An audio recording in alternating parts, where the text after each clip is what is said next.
Bon, donc, que faut-il comprendre de cette répartition que Freud a supposée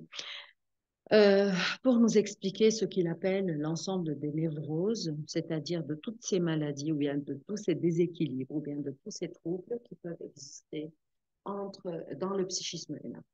Comme je vous avais dit, l'hypnose était déjà une méthode qui était appliquée, qui a euh, euh, si vous voulez, qui a suggéré à Freud qu'il y a vraiment une dimension que nous ne sommes pas, de laquelle nous ne sommes pas absolument conscients et qui peut avoir des manifestations dans la vie de tous les jours, comme par exemple les réflexes ou encore dans l'hypnose, ou encore dans la rêverie, c'est-à-dire dans le rêve éveillé, dans les hallucinations, où des gens peuvent souffrir d'un ensemble de symptômes dans lesquels ils sont vraiment incapables de savoir qu'est-ce qui est en train de se passer et de distinguer entre la réalité et l'imaginaire, ou bien le réel et le virtuel, ou bien entre le réel et le produit de cette hallucination qu'ils sont en train de vivre. C'est pour cela que Freud va proposer une méthode dans laquelle il va faire une exploration de l'inconscient. Donc, le but premier de Freud était de guérir ces malades qui avaient beaucoup de souffrance parce qu'ils souffraient de symptômes récurrents dus bien sûr à des problématiques, à des problèmes, des problèmes qui ont eu lieu avec eux quand ils étaient surtout enfants. C'est pour cela que Freud va mettre au clair le rôle de l'enfance, le rôle de la psychanalyse va nous montrer combien il est important n'est-ce pas, de se concentrer sur l'éducation de l'enfant parce que à partir d'un certain moment, tous les troubles à l'âge adulte vont avoir des causes inconscientes avec des problèmes que nous avons eus à l'âge à l'âge de l'enfance. C'est pour cela que pour lui, cette méthode dans laquelle il va essayer d'analyser à partir de ce que lui raconte le malade, à partir de ce que lui raconte la personne, le patient, et il va essayer de trouver où est le problème et rendre à la conscience ce qui est inconscient. Donc, la psychanalyse se propose à aider le patient à retrouver son passé, à s'approprier de nouveau toutes ces problématiques psychologiques pour essayer un tout petit peu de pouvoir contrôler un peu ce qui est en train de se passer avec lui et au niveau de la conscience et qu'il n'arrive pas à comprendre. Alors, dans cette méthode psychanalytique aussi, Freud va se proposer d'étudier un ensemble d'éléments qui se passent avec nous dans la vie de tous les jours. Dans la vie, absolument, on peut avoir tous des erreurs au niveau de prénoms. On utilise un prénom à la place de l'autre, on utilise une idée à la place de l'autre. Pour très longtemps, on a cru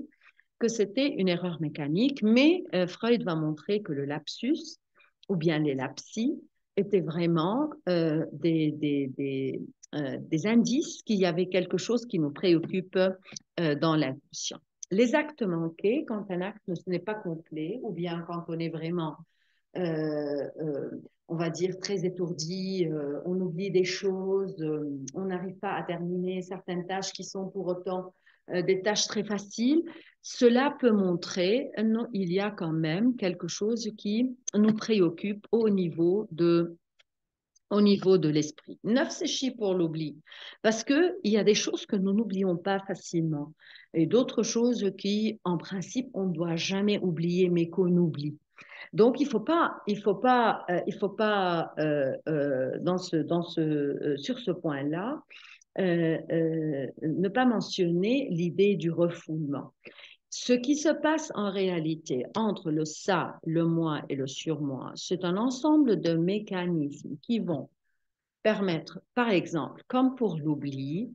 de renvoyer une représentation du moi, de la conscience. On va la renvoyer d'une manière inconsciente. Par refoulement, on va l'envoyer à l'inconscient, vers l'inconscient. elle ne va pas aller trop loin. Elle va se remanifester, soit dans un lapsus, soit dans un acte manqué, et soit dans un rêve. Parce que selon Freud, aucune image dans nos rêves n'est une image qui va nous raconter un certain futur. Tout ce qui se passe dans notre rêve est une résonance de ce qui existe dans notre inconscient. Le rêve est donc l'expression de l'inconscient.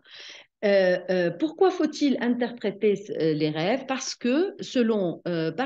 Freud, les rêves ne se présentent pas à nous d'une manière directe, non, ils se présentent à nous d'une manière symbolique. Alors, toute cette existence que nous pouvons avoir donc, dans l'ensemble de ce que nous sommes en train de dire,